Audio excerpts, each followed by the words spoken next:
Zhang Yi panicked, not expecting the Special Forces team from West Mountain Base to bring out a bunch of C4 explosives. After the Special Forces team discovered that bullets were unable to inflict any damage on the house, team leader Shen Hong realized that the opponent in front of them was not ordinary. He was fully capable of capturing or even killing Xia Huanhuan and Lu Ziang. Shen Hong ordered a halt to the meaningless shooting, deciding to first clear the ground traps. These were veterans experienced in warfare, who quickly located the grenades using modern technology, even uncovering the deeply buried anti-tank mines laid by Zhang Yi. However, every move they made was clearly observed. Zhang Yi decisively pressed the remote detonation device. The anti-tank bomb's power was astonishing, instantly killing the two soldiers closest to it. The shockwave also sent 3 nearby soldiers flying. Shen Hong's eyes were almost bleeding with rage. Who exactly is he? Why does he have things only our troops possess? This scene made many think of retreating. The deputy commander hurriedly stepped forward to persuade. We don't yet fully understand the situation here, nor do we have heavy weapons and bomb disposal equipment. Let's return to base for instructions to avoid further casualties. Deputy Commander Yu Lang was still sensible. He had already sensed that this opponent was not someone they could handle, but Shen Hong flatly rejected his suggestion. Aren't we the rescue team sent here? If we have to go back for support, where would I put my face? I don't believe the shelter has no weaknesses. Continue the attack. Shen Hong was already too agitated, eager to perform well in such an important mission. He couldn't return without any achievements. As the vanguard, he at least needed to gather some crucial intelligence about the villa.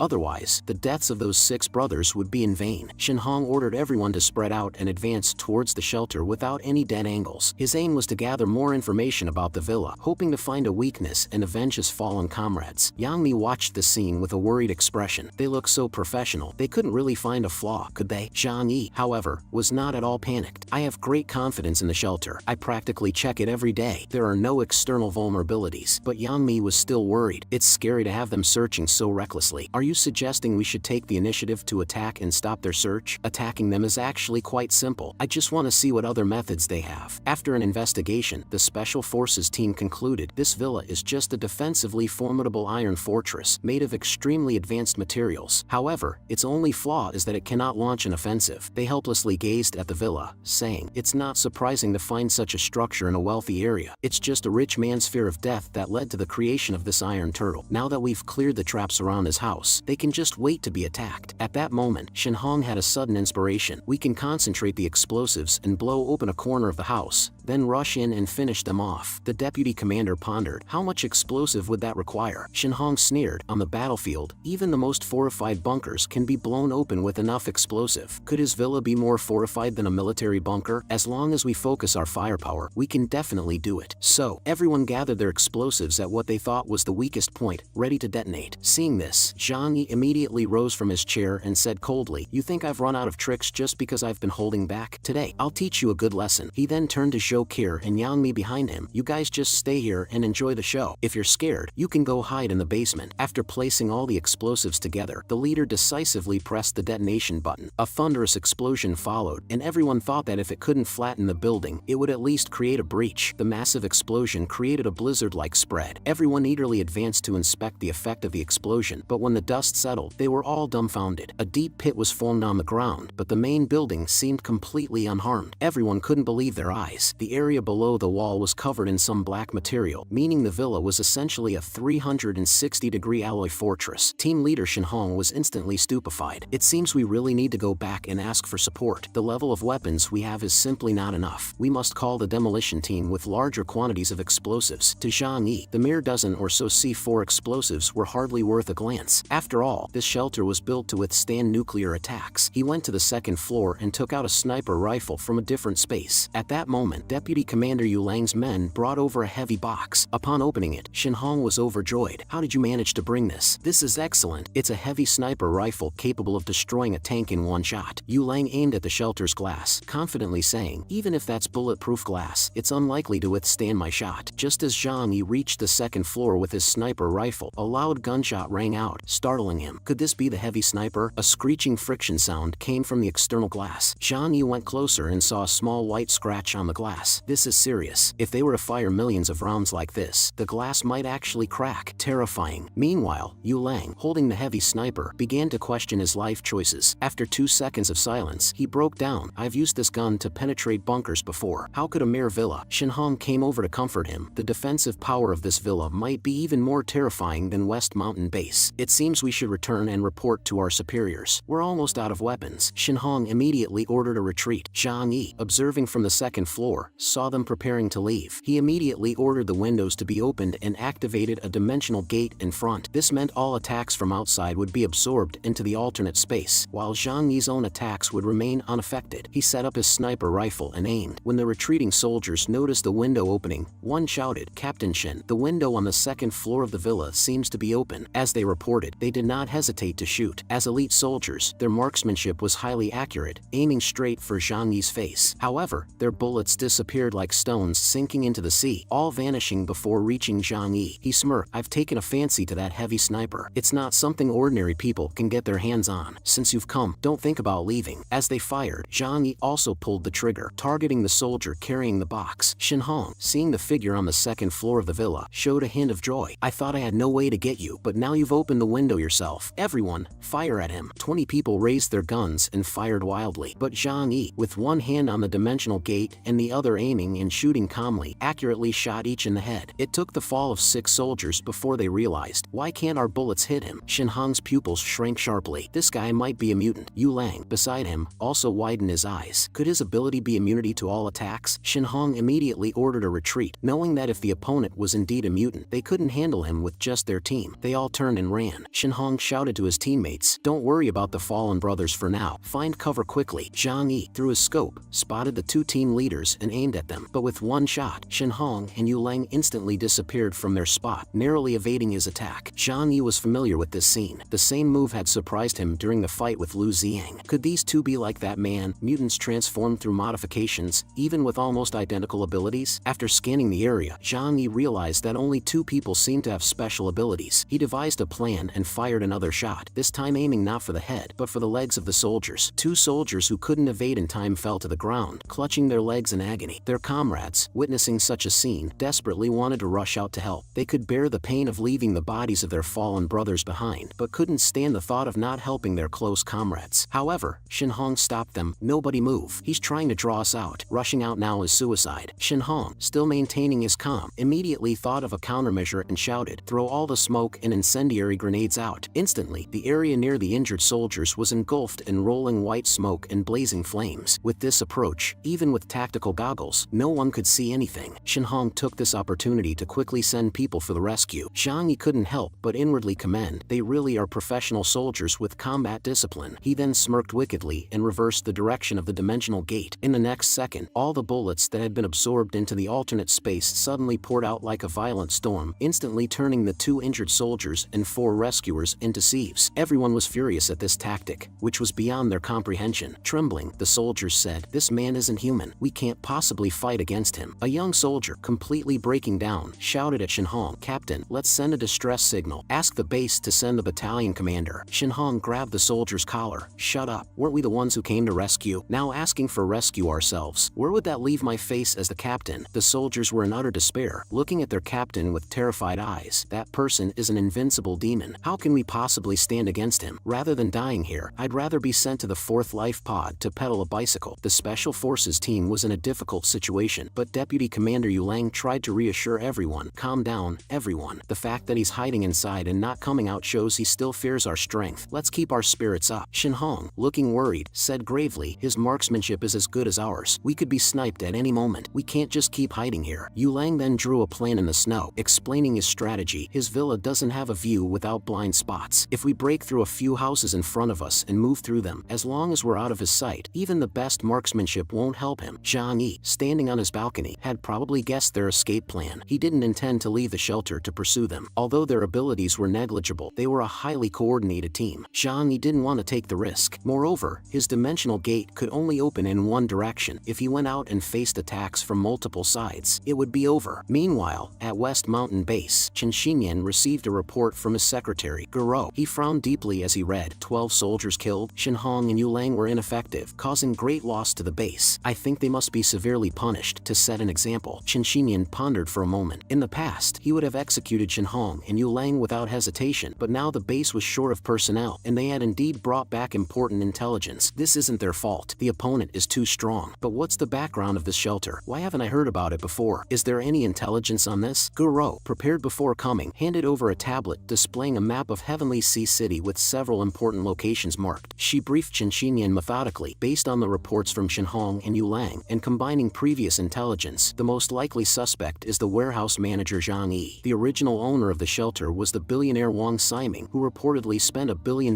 building it 10 years ago. It was taken as just entertainment news back then. However, now our engineers speculate that the shelter's defensive strength may surpass our West Mountain base. As for how Zhang Yi took over the shelter, that remains unknown. Chen Xinyan couldn't help but remark, "This kid is truly a chosen one, so lucky." In his eyes, Zhang Yi was just a small-time figure who had stumbled upon good fortune. Such individuals, even if they acquired power, would be limited by their narrow vision and shallow knowledge, eventually overwhelmed by their own abilities, unable to compare with someone of his stature. Chen Xinyan picked up the report again and read carefully. Southern warehouse manager, innate ability, immune to bullet attacks. Suddenly, he realized the crux of the matter. The place where Xia Huanhuan had trouble is only a few kilometers from his villa. He chased out of the shelter to kill Xia Huanhuan. Considering her ability to pass through walls, it's likely she discovered some damning secret of Zhang Yi's, giving him a reason to kill her. The biggest secret in the apocalypse is resources. A sharp glint appeared in his eyes. So, it seems the billions worth of resources from the southern warehouse are likely in his hands, hidden away with some ability. Excited, Chen Xinyan exclaimed, "This explains everything. We must capture Zhang Yi." Guro, slightly startled by the revelation, did not forget to flatter Chen Xinyan. "Congratulations, Lord Chen, for finding a massive amount of resources for our West Mountain base." Chen Xinyan nodded in satisfaction, clearly intending to take credit for the potential discovery of the resources. He began to fantasize about the prosperous life ahead, almost as if the resources were already in his hands. Indeed, if we really secure these resources, they could sustain the base for decades. Tossing the file onto the table, he decisively ordered, "Get Ling Feng here." Soon, Ling Feng relayed instructions to the teams of Shenhong and Yulang, directing them to temporarily head to Su East Village across the river. This move served two purposes. Firstly, to investigate the surrounding area in advance, and secondly, to wait there for the follow-up troops. Ever since Zhang Yi had warned Chun Lei, the timid Chun Lei had been living in fear every day, dreading the possibility of West Mountain Base sending troops to raid his village. His worst fears materialized when a group of fully armed soldiers suddenly appeared in Su East Village. Chun Lei hurriedly called Zhang Yi, "Brother Zhang, something terrible has happened." Zhang Yi immediately guessed that the soldiers might have gone to Su East Village. "Chun Lei, don't panic. Just remember, these people are not the so-called government. They're rampaging through Heavenly Sea City, collecting resources without any regard for morality or law. You must be careful to hide your resources well, and be even more careful about your life." Chun Lei was extremely anxious. "But don't worry about me, boss. If I want to run, nobody can catch me. Even you couldn't catch me last time. The problem is that these people have been welcomed as honored guests by our village chief, and now they won't listen to any of my advice." Zhang Yi responded with a faint smile. "Then there's nothing you can do. Wise words can't persuade the destined to die. Just take good care of yourself and those around you." Suddenly, Zhang Yi's tone turned icy. "But let me remind you, I've always treated you like a brother. If you ever decide you don't want to work with me, I won't blame you. The only condition is that you must not betray me." Having experienced Zhang Yi's power and cherishing the limited edition collectibles Zhang Yi had, Chun Lei quickly reassured, "Brother Zhang, you can count on me. I know you're the best to me." Zhang Yi originally wanted to call Chun Lei to the shelter, but then had a change of heart. "Chun Lei, I need more intelligence about West Mountain Base. Try to find out as much as you can about the soldiers' movements." Chun Lei seemed reluctant. "Undercover work isn't my forte. Those soldiers are intimidating, and I get shaky just looking at them." Zhang Yi was somewhat exasperated. It seems this guy still doesn't realize his own strength. With his ability, he could easily freeze these soldiers in a fraction of a second. Why is he so timid? "Don't worry, I'm not asking you to fight them. Just probe around a bit. If you can get some important information, there'll be a reward for you," Zhang Yi assured. At this, Chun Lei's face lit up. "Boss, you can count on me. I'll handle it perfectly." Meanwhile, in Su East Village, the village chief was busy attending to the soldiers, arranging accommodations and asking every household to contribute food and drink for them. When Chun Lei approached the village chief from behind and called out to him, the chief turned around and scolded, "Didn't I tell you to hide at home and not come out? If the soldiers find out you're a mutant, they might take you away. What would happen to our village then?" Chun Lei responded with a smile, "The fact that I'm a mutant will come out sooner or later. Even if our villagers keep quiet, can you be sure people from the neighboring village won't talk? They'll think you're hiding something and become wary of you. It's better to admit it now and use this opportunity to get closer to them." The village chief of Su East Village, after some thought, found Chun Lei's suggestion reasonable. He then brought Chun Lei to Shenhong and the others. "Gentlemen, this is my grandson, Su Chunlei. He's a mutant." Hearing that Chun Lei was a mutant, everyone looked at him in surprise. Shenhong approached and asked, "You don't look like a mutant. What's your ability?" To gain the soldiers' trust, Chun Lei replied, "See these snow houses? I built them all by myself." He then demonstrated his ability. With a slight lift of his right hand, a snowball rose into the air. The onlookers widened their eyes in amazement, dispelling any doubts. Shin Hong, excited, draped an arm around Chun Lei's shoulder and exclaimed, "Brother, you're amazing. I had no idea such a small village could harbor such talent." Discovering a mutant was a significant achievement. A natural mutant like Chun Lei could hold a high position in West Mountain Base's special forces. Everyone hoped to build a good relationship with their potential future leader. Feeling elated, Chun Lei turned to the village chief and said, "Little Su, prepare more food and drinks. I want to have a good time with the soldiers." During the feast, Chun Lei gathered crucial intelligence and immediately called Zhang Yi. West Mountain Base has assembled a group of terrifyingly powerful mutant captains, ready to attack your shelter at any moment. They've brought a large amount of explosives for targeted demolition. After learning the details from Chun Lei, Zhang Yi had newfound respect for him and expressed his concern. "Thanks to your information, you can come and pick up your figurines anytime." Then, with a hint of playfulness, Zhang Yi asked, "Fatso, haven't you ever thought about joining West Mountain Base? Following me might not be the best path." Chun Lei smiled openly. "Brother Zhang, my heart has always been with you. I trust my instincts." As a sensitive anime fan, Chun Lei could sense the soldiers' ill intentions, especially in the way they looked at the villagers, as if they were livestock. He couldn't imagine being part of such a group. While Zhang Yi might not be a gentleman, Chun Lei saw him as a person of genuine character. Zhang Yi assured him firmly, "You will never regret your choice today. Keep an eye on their movements and contact me with any updates." Zhang Yi, deep in thought about countermeasures, contemplated the challenge of dealing with explosives. The main issue is handling the bombing. The stockpile of explosives at West Mountain Base could easily level 10 shelters like mine, but to place the explosives, they have to get close to the shelter first. That's when I'll take them down. He wasn't overly worried. After all, this was his home turf. Even if he couldn't hold the upper 2 floors, he could retreat to the underground levels. The true essence of the shelter lay in its 3 subterranean floors, impervious even to missiles. After summoning the women in the shelter and briefing them about the situation, he arranged for them to move underground. The women were understandably nervous, but Zhang Yi reassured them, "Don't worry at all. I've already assessed the strength of West Mountain Base. They can't threaten our safety." After delegating tasks, Zhang Yi went to the control room to check in with Yang Xinxin. "Xinxin, how's the task I assigned you coming along?" Yang Xinxin looked somewhat dejected. "I've been trying to hack into West Mountain Base's network these past few days, but I failed. It's not that my skills are lacking, but their internal network is a local area network. It's impossible to invade without accessing their internal network, and with the current network media in a paralyzed state, it's like trying to cook a meal without rice." Zhang Yi wasn't surprised by this outcome and consoled her. "I don't blame you. As long as we maintain our own security and prevent invasions, that's enough. If we can counter-infiltrate, great. If not, it's no big deal." Then, Zhang Yi visited Lu Karen's workshop and asked her seriously, "If you were a demolition expert at West Mountain Base, how would you deal with this shelter?" Lu Karen answered without hesitation, "For buildings, it's common to use TNT explosives with detonators, especially for dealing with old structures." Zhang Yi then inquired, "How much explosives do you think would be needed to blow a big hole in our shelter, considering its sturdiness?" Lu Karen scratched her head. "I don't have an exact concept of the shelter's strength, but based on the materials and thickness, at least 500 kilograms of explosives would be required." Zhang Yi pondered. Such a large quantity would be a very obvious target when being transported. "Couldn't I just detonate them prematurely with a sniper rifle?" However, Lu Karen shook her head. "That's unlikely to work. TNT is highly stable. It can't be detonated by bullets or even direct burning. It must be detonated using a detonator." Zhang Yi thought for a moment. "In that case, it seems I'll have to implement the second plan. How did the task I gave you last time turn out?" Lu Karen presented a bomb with a detonator. "This wasn't difficult for me. The scope is also ready. The hardest part was this," she said, pulling out a set of combat gear from the cabinet. She had put a lot of thought into making it, using the latest technological materials Zhang Yi had provided. It was so sturdy that it could resist most sniper rifle bullets. What puzzled her was, why did you want it made in the style of those soldiers' uniforms? Are you planning to infiltrate West Mountain Base? This is crucial. You'll understand when the time comes. Meanwhile, at West Mountain Base, a top-tier team was quickly assembled and set off towards Su Family Town. Shin Hong and others had been waiting at the village entrance for some time. This mission was also voluntarily joined by Liang Yu, not to combat Zhang Yi, but to prepare for leading her students to escape later. Upon seeing Battalion Commander Ling Feng, Shin Hong hurriedly confessed their failure. They had set out as a rescue team, but had ended up losing 12 soldiers without saving anyone. But Ling Feng didn't seem to blame them. This was an organizational misjudgment, underestimating the opponent's strength. "You need not be too hard on yourselves." Then Ling Feng's gaze suddenly turned cold, and he spoke with clenched teeth. "The person who killed my brothers, I'll tear him to pieces." Confidently looking at the powerful lineup behind the captain, Shin Hong believed, this time, even if Zhang Yi is incredibly strong, he's going to suffer. Ling Feng then pointed at Chun Lei. "Who is this guy?" Shin Hong quickly introduced him. "This is a natural mutant I found after much effort. He can can control ice and snow, a man of limitless potential. Liang Yu, standing behind Ling Feng, recognized Chun Lei immediately. Isn't he the mutant who helped Zhang Yi take Yang Xinxin away last time? However, she chose not to reveal his identity, as her current priority was to escape from West Mountain Base with her students. Ling Feng scrutinized Chun Lei. You can control ice and snow? Chun Lei nodded nervously. Yes, all these ice houses in the village were built by me. Ling Feng patted Chun Lei's shoulder. After this operation, I'll recommend you to the higher-ups. You might even get a chance to be a team leader. Then Ling Feng started to deploy the operation. Based on the information we have, the enemy has very accurate marksmanship. Therefore, when the mine clearing and explosives placement team is in action, we must use smoke grenades to obscure his line of sight. As for his ability to ignore bullet attacks, our goal is to blow open the shelter, not to engage him directly. Meanwhile, inside the shelter, Zhang Yi was calmly reading a paperback book. Upon seeing the thick smoke outside through the surveillance system, he closed the book and put on the special combat suit made by Liu Karen. Zhang Yi told the women, "Stay in the basement and don't come up." What follows is a battle between men. Standing on the second-floor balcony, Zhang Yi looked out at the dense smoke and mused. Seems like they're scared of my sniping, but this is indeed a good strategy. Zhang Yi appeared confident, a meaningful smile creeping across his lips. So, it seems they are about to proceed with the demolition of the shelter. Ling Feng first arranged for the bomb disposal personnel to dismantle the traps around the villa. Their method was straightforward and brutal, not meticulously disarming each trap, but rather using their own explosives for a saturation detonation. Zhang Yi couldn't help but admire their proficiency. They really know what they're doing. As the traps were cleared by the explosion, Ling Feng signaled, "Demolition team, move in. Everyone else, be ready to cover them." The bomb squad, each carrying heavy explosives, methodically placed them beneath the walls of the shelter. From inside, Zhang Yi watched their every move. Just place them and leave, like a delivery? Makes sense. They have to get to a safe distance to detonate them remotely. They can't risk being blown up. Looks like I overestimated them. They don't understand my abilities. Soon, Ling Feng received a signal on his radio. All bomb squad members have reached a safe distance, ready to detonate. Ling Feng's lips curled into a smile. Seems Zhang Yi isn't as capable as we thought. I was prepared for a tough fight during the explosive setup, maybe even losing some men, but this was easy. He pressed the detonation button, and everyone braced for the explosion. But after a few seconds, the sound and fury of the explosion seemed to disappear in a fraction of a second. A scout checked through binoculars, and his eyes widened in shock. The mountain of explosives disappeared in an instant, and the blast and flames seemed to be sucked away. There's only minimal damage to the wall. Ling Feng stamped his foot in frustration. This is unbelievable. Were the explosives devoured? Liang Yu's eyes sparkled with a strange light, thinking, Zhang Yi has such power. I need to find a way to cooperate with him. After pondering for a moment, Ling Feng tentatively concluded that Zhang Yi's ability was related to space. Remote bombing wouldn't work. Any amount of explosives sent would be instantly removed. Realizing the difficulty of the situation, Ling Feng still believed Zhang Yi's defensive abilities are extraordinary, suggesting he might not be strong in offense. The 4 team leaders with us are mutants, and based on their awakening methods, it's unlikely one person's ability covers both offense and defense. So, we don't need to rush. We'll leave some people to watch the shelter, making sure no one inside escapes, and go back to the base to devise a strategy. In the shelter at this time, Zhang Yi also arrived in the basement. Shou Kir hurried over to inquire about the situation. What was that tremor just now? It felt like the sky was about to collapse. Zhang Yi comforted her, saying, "You don't need to worry. Even if they breach the first 2 levels of our shelter, they can't threaten the 3 underground levels. In this billion-dollar shelter, I bet 800 million is spent on the underground part alone." Recalling the scene of the recently detonated explosives being absorbed into a different space, Zhang Yi muttered to himself, "I want to see how much more explosives they can bring to me for free." Several women, looking panicked, gathered around to ask about the situation. Zhang Yi reassured them with a smile, "You don't need to be too worried. The explosives they brought this time are already used up. We are temporarily safe. It will take time for them to go back and get more explosives. The West Mountain base is more than 50 kilometers from here. Even if they go back immediately to resupply, it will take them at least half a day to return, and I've already thought of a strategy to deal with them." Then, Zhang Yi went to the living room. While monitoring the outside situation, he asked Yang Mi to prepare food to replenish energy, as the primary source of energy for his special abilities was food. At this moment, Chun Lei suddenly sent a message. "Brother Zhang, the noise from your place scared me to death. I thought your villa area had been leveled. Now, many soldiers have returned to our village, and some have gone west." Zhang Yi immediately understood that they had indeed gone back for more explosives. What are the remaining people doing? Chun Lei complained. What else can they do? As soon as they came back, they started demanding food and drink, acting like lords. Zhang Yi couldn't help but worry about Chun Lei. He clearly understands that if this shelter can't be taken down soon, the worst affected will definitely be Su Family Town. It will surely become a base for the West Mountain base, and all the people in Su family town will have to serve them. Immediately, Zhang Yi reminded Chun-Lei, "You must always be cautious of these soldiers. If there's any danger, come to me at any time. Your brother will protect you." Chun-Lei was deeply moved and said, "Thank you, Brother Zhang. If things really come to that point, I will definitely come to you." After hanging up the phone, Zhang Yi pondered. He knew that a conflict between the West Mountain base and Su family town was inevitable. However, Zhang Yi didn't sympathize with them. Instead, he hoped they would break ties sooner. Meanwhile, Ling Feng returned to the base with his men to transport explosives. Captain Shi Daong and most of his men stayed in Su family town. He summoned the village head of Su East Village and Chun-Lei. "We plan to stay in the village for a while. You need to make room for us to stay, and remember to prepare meals for 65 people every day." The village head still didn't grasp the seriousness of the situation and agreed obsequiously. Chun-Lei felt a pang of concern. These soldiers eat so much, one can eat the portion of 5. If this continues, the village will eventually be drained. The village head of Su East Village was still fantasizing that the soldiers would only stay for a few days and leave after dealing with Zhang Yi. Anticipating a great reward afterward, he carelessly asked, "When will you be able to subdue that murderer Zhang Yi?" Upon hearing this, Shi Daong's eyes turned cold. "Don't ask what you shouldn't. Just take care of our food and lodging." Shi Daong's voice and physique were very imposing. The village head had no choice but to bow repeatedly in agreement. After Shi Daong left, the village head straightened up and commanded Chun-Lei in a stern tone, "Hurry up and build more ice houses for the important guests to live in. Remember, put extra effort into it." Chun-Lei remained silent in response to the village head's command. He knew very well that in the eyes of the villagers, no matter how strong he was